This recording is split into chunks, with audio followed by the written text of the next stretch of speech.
Hi guys, and many thanks for joining me. If you're new to my channel, hi, I'm Kat and I like to talk about crimes and all sorts of stuff. Please don't forget to hit that big red subscribe button below and also make sure you hit the notification bell so you are the first one to know about any new videos I upload. For my returning subscribers and viewers, I would like to thank you all so much for all the continuous support and for those comments I always receive from you. Thank you. In today's video, I want to talk to you about Gerry Mccann and the government Quango Comare 2007. But before we get started, here is the disclaimer. I do not mean to be disrespectful to anyone I talk about in this video. The video is for educational and entertainment purposes only. The information I collect is from the internet. I compile all this information together and I make a video. From this, you guys are more than welcome to draw your own conclusions. Thank you. It's time to get started. But I'm going to jump right in with Freemasonry. And I will also drop some names on here. But hold on. I'm not doing it for no reason. If you watch my videos, I think you already know that there's always a connection. Allegedly, Gerry Mccann is a Freemason. Gordon Brown is a Freemason as well. But check this out. Sir Jimmy Savile was also a Freemason allegedly. These three individuals, as it seems, shared the same Freemasonry organization.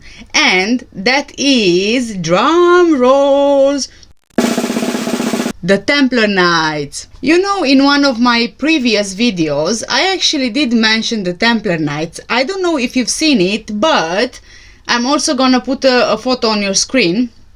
The Mccanns received a bouquet of flowers for Madeleine's memorial stone with a message signed by the Templar Knights. Yes, signed by the Templar Knights. Okay, so if you are a non-believer of Freemasonry, right? Please think about this for a moment. Graves, gravestones, memorial stones, you name it. I mean, you've seen at least one, I should expect.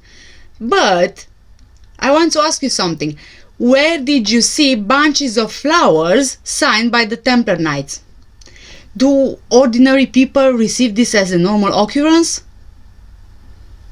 And I really think that you answered my question here. But I'm only getting started. However, I'd like to point out some information I give might be outdated, as some people might call it, in the sense that this might not be 2020 news or recent information, and you might have probably heard of it over the years. I do feel though that, you know, I should sort of limit myself to 2007 or around that time, simply because the most precious information I find revolves around the time, and it was recent to or around the year, that year 2007.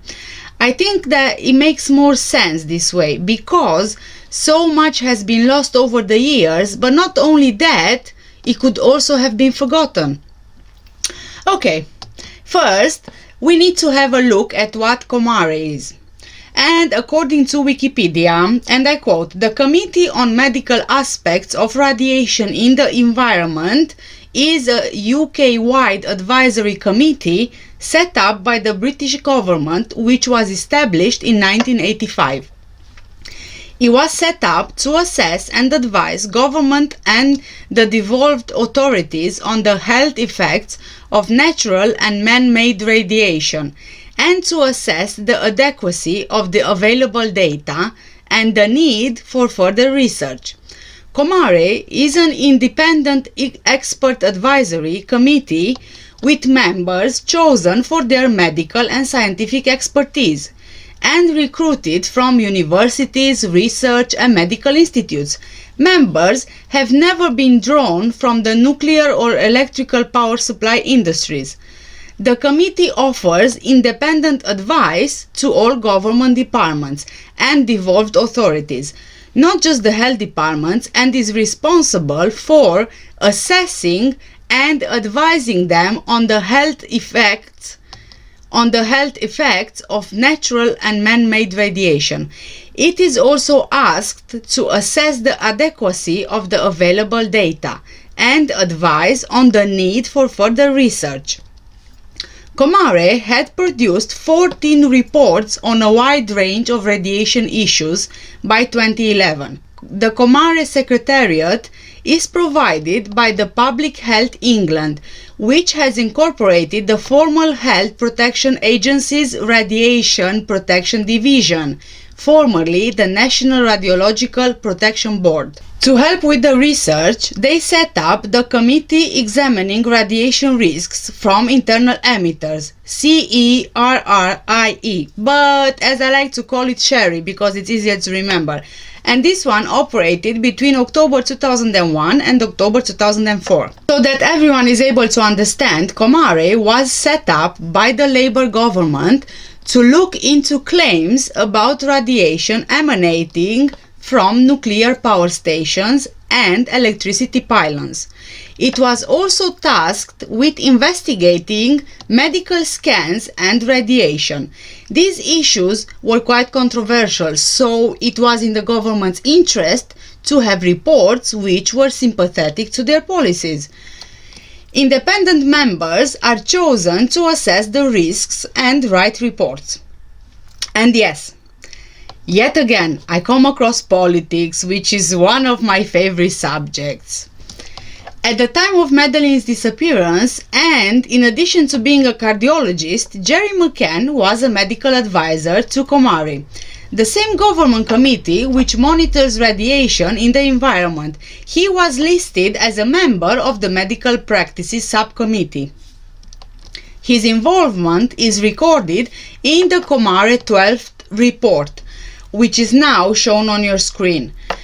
What's interesting is that in late 2006 and early 2007, two reports were produced which looked specifically at the effects of nuclear research and nuclear facilities on childhood cancers, and specifically leukemia. One of these reports was produced in the UK in 2006 and the second one in Germany in 2007. But listen to this, right? The German report found that the incidence of childhood leukemia in the regions surrounding their nuclear facilities were significantly higher than the childhood leukemia incidence rate for Germany as a whole. So children living in the surrounding areas of nuclear facilities, in fact, were more linked to leukemia than any other children living in Germany as a whole. But the findings of the UK report claimed there were no high levels, and where there were clusters, the report pretty much blamed infections and environmental reasons other than nuclear factors on the rates of such cancers in the UK. So we have on one hand the Germany report, which clearly says that the children living in the area of the nuclear facility, they were more at risk of cancer, and they had more cases of leukemia in children. And then we also have the British report, which sort of says that no, there's no risk, there's no increased risk in cancers in children. I mean, I need to ask, how strange is it that two reports based on the same research and on the same subject have so many contradictions? How is it possible? But does it sound familiar though? Because to me it really sounds familiar. Contradictions, inconsistencies, major cover-up, the McCanns, the Tapa 7, Ocean Club. But going back to the reports, if we are to believe that the German report is correct, then the UK report covers up the dangers of radiation to our children. And I'm going to be leaving the links for both reports in the description below if you guys want to have a look at them in more detail. It's worth mentioning, Gerry Mccann was on the Comare subcommittee which researched the safety of nuclear power and published the findings in the Comare 11th report in 2006. From 2009 onwards, Gerry is no longer a member. Okay, let's try now to connect some dots. Clarence Mitchell was the British government's head of media monitoring when Madeleine Mccann disappeared. He arranged the McCann's meeting with the Pope on 30th of May 2007, as I covered in my previous video with Clarence Mitchell. The McCanns flew to Rome on billionaire Philip Green's private jet.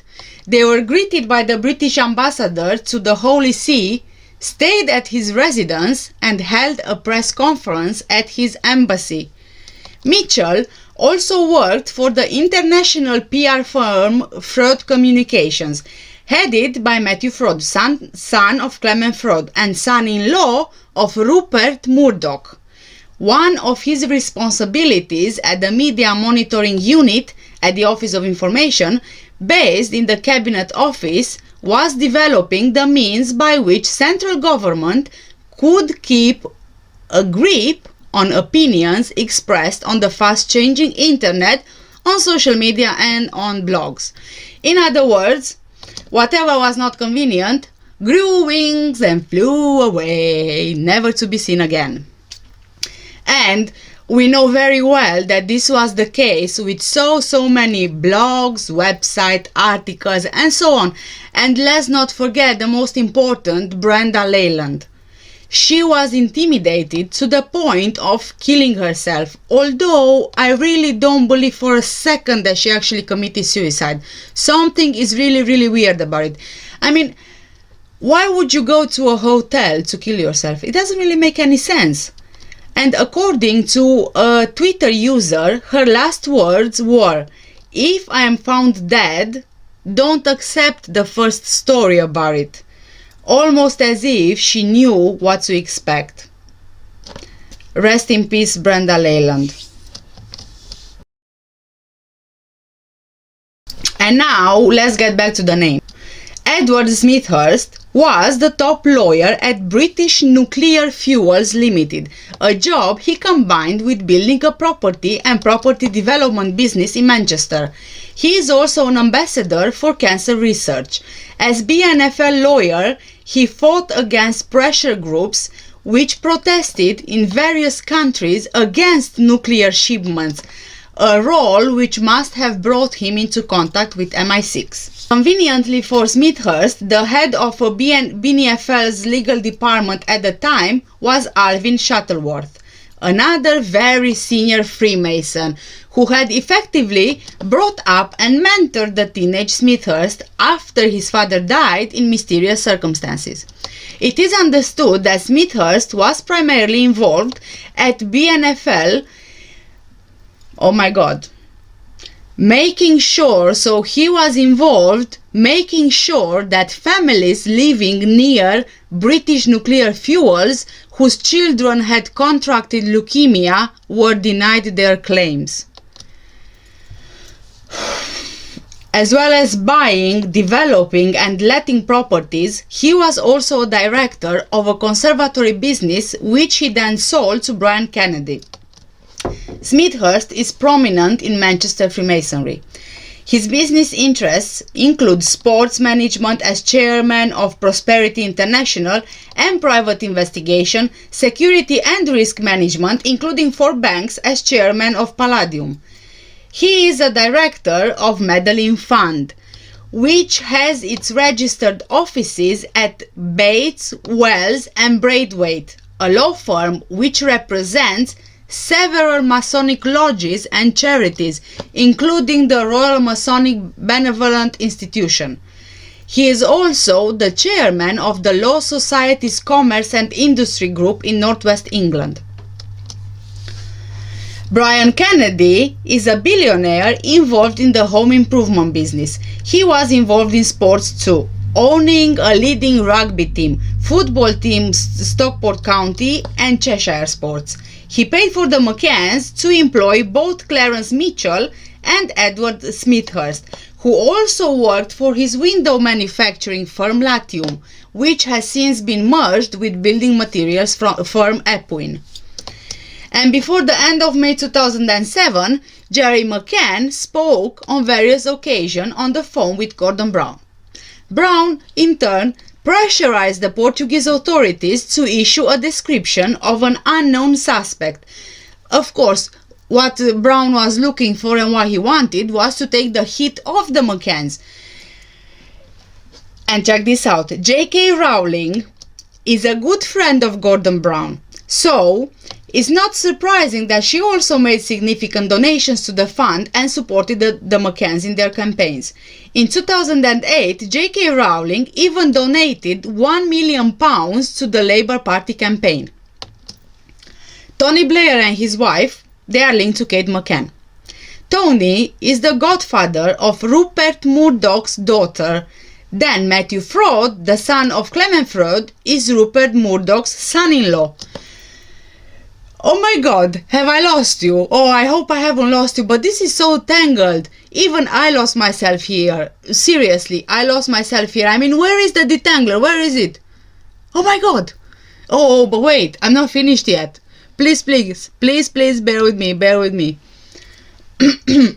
So many names here. For one, I find it so hard to remember names. I can never remember names. I'm lucky I remember my own name. Yeah.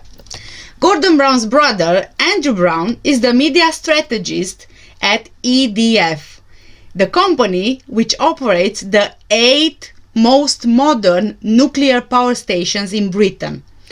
He was closely involved in lobbying his brother's government. EDF stands for Électricité de France, and this mainly state-owned company is the world's largest producer of electrical power, 85% of it being nuclear.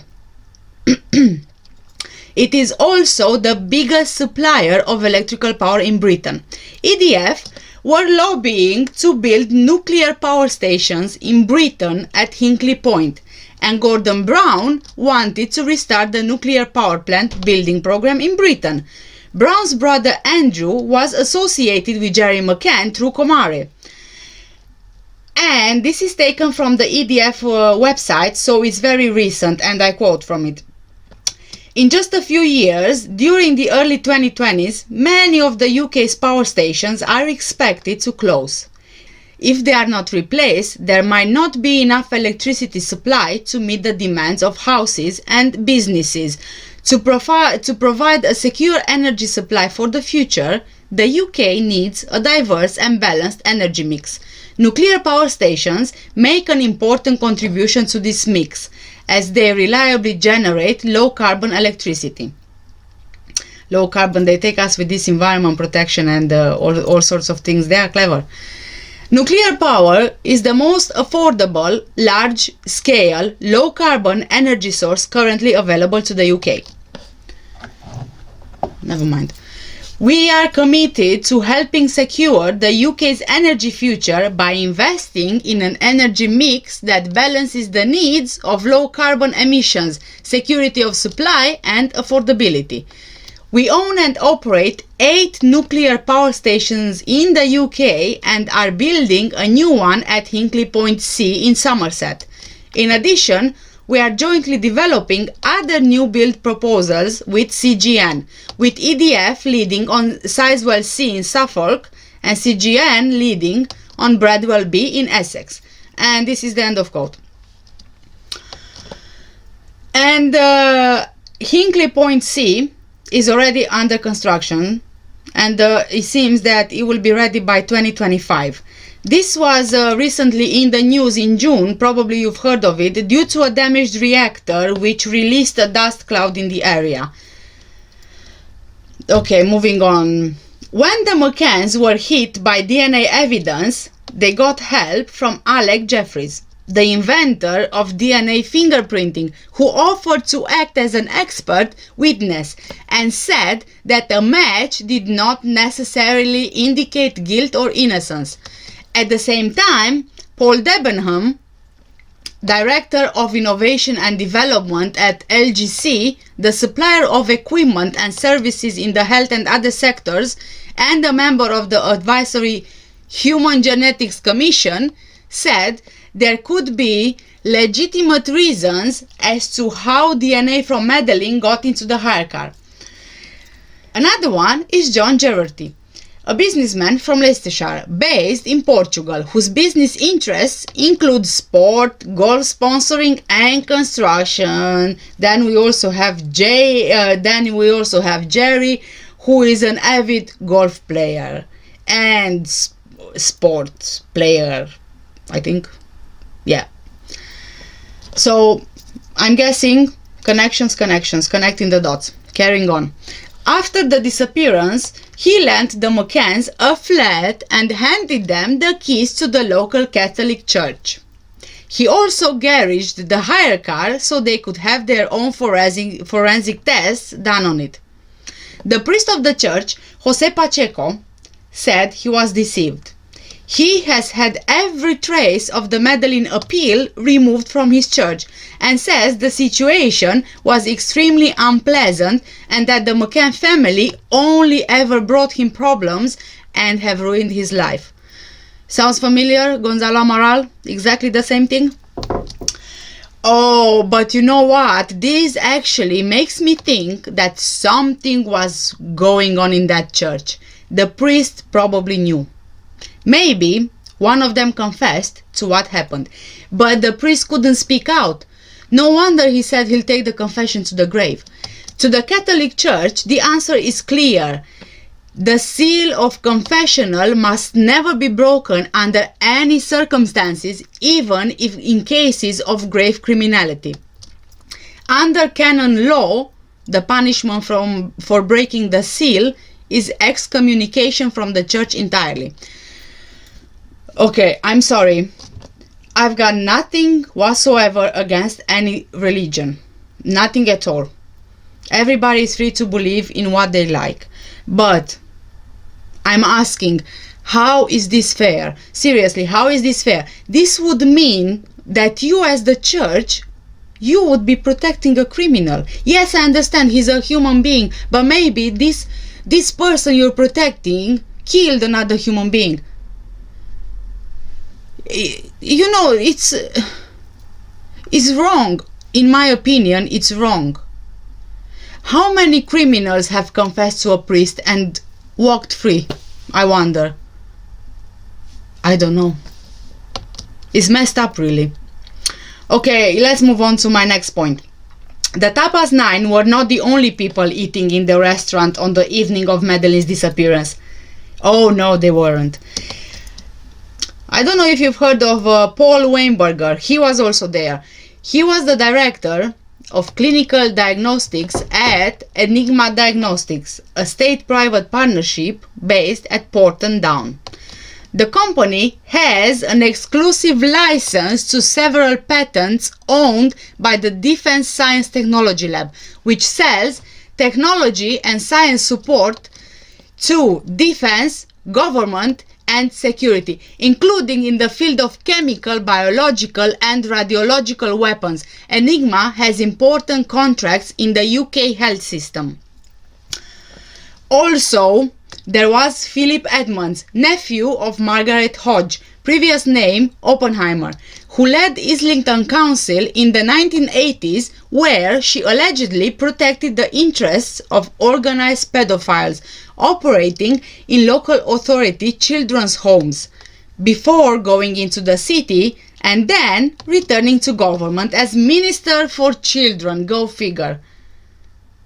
Then work, then culture, media and sport, and she also chaired the House of Commons Public Accounts Committee. One of her roles involved ensuring tax fairness, and this is coming from a woman whose own family company paid, allegedly, 0.01% tax on its 2.1 billion pounds revenue. And that company was Stemcor, the international steel trading firm of which Edmonds is a director.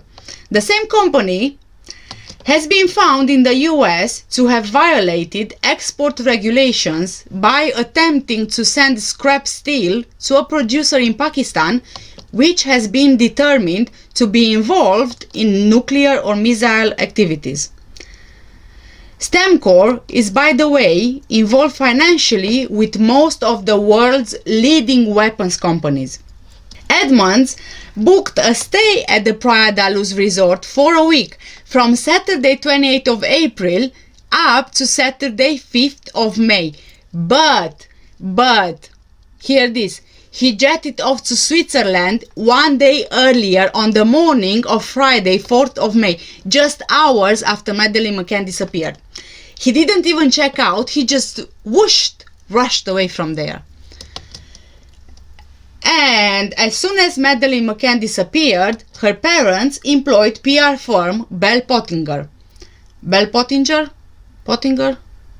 who also represented the company which owned the resort, Mark Warner, and sent their head of issues and crisis management, Alex Woolfall, to Praia da Luz. A famous quote of Lord Bell is, "The McCanns paid me £500,000 in fees to keep them on the front page of every single newspaper for a year," which we did. Oh yes, I agree. I can't agree more. I agree completely. They did manage to do that indeed. They did. Bell Pottinger was set up by Margaret Thatcher's PR guru, Lord Bell, in 1989. The PR firm offers services such as lobbying, speech writing, search engine optimization, and sorting, fixing, in fact, Wikipedia articles to clients, including companies, governments, and high net worth individuals. Oh my God!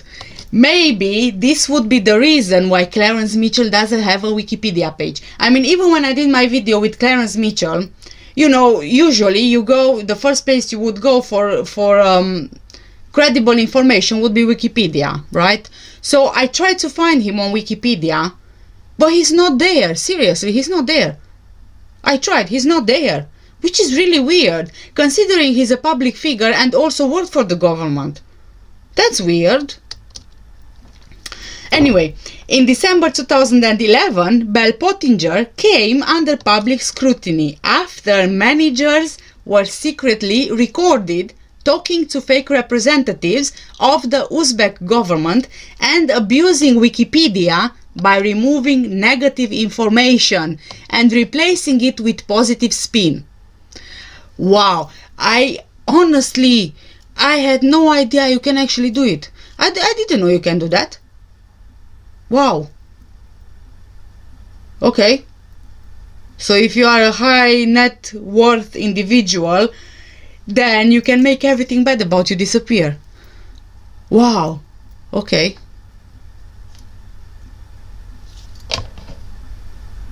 That's our freedom of information altered. There you go. Can you even trust anything nowadays to give you the correct information? Bell Pottinger was, until July 2012, a wholly owned subsidiary of Chive Communications plc. Bell Pottinger also set up a base in Camp Victory in Baghdad. It was funded $540 million from the US Department of Defense for contracts between May 2007 and December 2011, according to the Times and the Bureau of Investigative Journalism. Lord Tim Bell confirmed Bell Pottinger reported to the Pentagon, the CIA, and the National Security Council on its work in Iraq. A former video editor, Martin Wells, 52, from Bath, was hired by the PR firm and sent to Baghdad to work in the conflict resolution division of Bell Pottinger.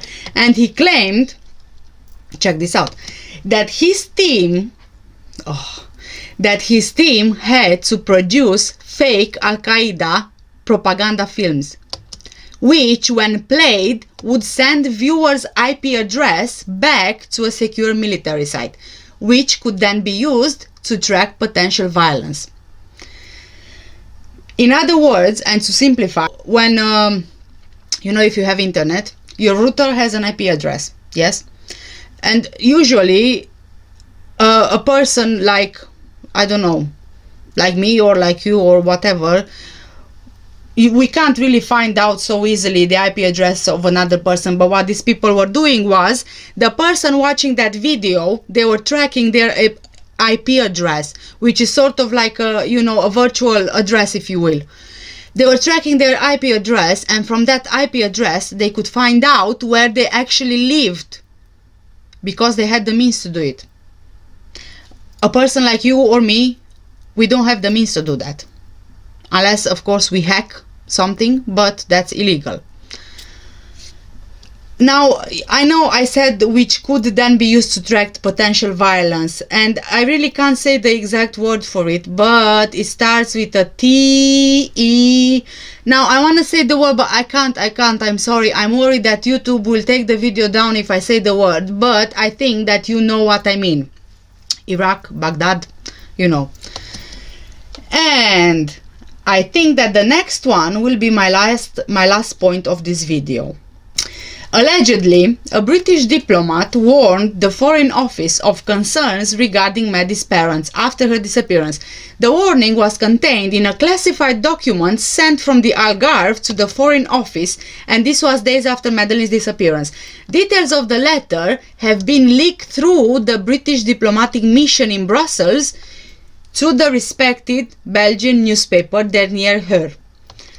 The unnamed diplomat is concerned about the confused declarations about the whereabouts of Kate and Gerry Mccann and their friends in the final hours before Madeleine's disappearance. He also mentions the couple's lack of cooperation with the Portuguese police in the light of instructions from London, suggesting consular staff overstretched their authority and put pressure on the Portuguese authorities. The document also asks for confirmation of orders sent by the Foreign Office in London the day before, commanding embassy staff to give all possible assistance to the Mccann couple. Diplomats on the Algarve were told the Mccanns had to be accompanied at all times during any contact with the Portuguese police by a member of consular staff or by British police officers sent out from the UK. The letter, sent just days after Madeleine disappeared, warns of the risks of siding with the Mccanns so completely. Excerpts published in a report by La Dernière Heure quote the diplomat as saying, "With the greatest respect, I would like to make you aware of the risks and implications to our relationship with the Portuguese authorities. If you consider the possible involvement of the couple, please confirm to me, in the light of these concerns, that we want to continue to be closely involved in the case, as was requested in your previous message." It was Tony Blair and Gordon Brown who were behind the instructions given to the UK ambassador John Buck and to the British consul Bill Henderson, who were the two senior UK diplomats in Portugal at the time she disappeared, to make sure that Gerry and Kate Mccann were given all possible assistance. A few minutes after the return to Faro of the team of experts that the PJ had sent to Leicester, Her Majesty's British ambassador John Buck to the Portuguese Republic was already visiting their premises. The presence of the diplomat, that has been confirmed by several journalists, is in direct relation with the Madeleine Mccann case and was not asked by the Portuguese authorities. The ambassador has stayed half an hour with the police. A huge team of diplomats have been involved in the case since Gerry Mccann asked the Foreign Office for help. In an unprecedented move, the then Prime Minister Tony Blair dispatched Special Envoy Sherry Dodd, a former Fleet Street journalist, to Portugal to act as a media liaison officer for the Mccann family, of course. Direct government communications with the Mccanns came to an abrupt halt, however, when the couple were made official suspects in the case in September. John Buck, British ambassador in Portugal, resigned his post on 10th of September 2007, shortly after the Mccanns were made suspects. He was probably embarrassed, I think. John was replaced by Alexander Ellis. He left the diplomat services entirely.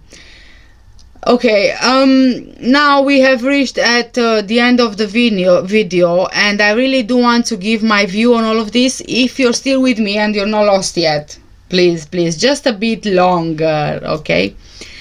The huge question here is, why did the McCanns receive so much support from the British state authorities with so much circumstantial evidence against them?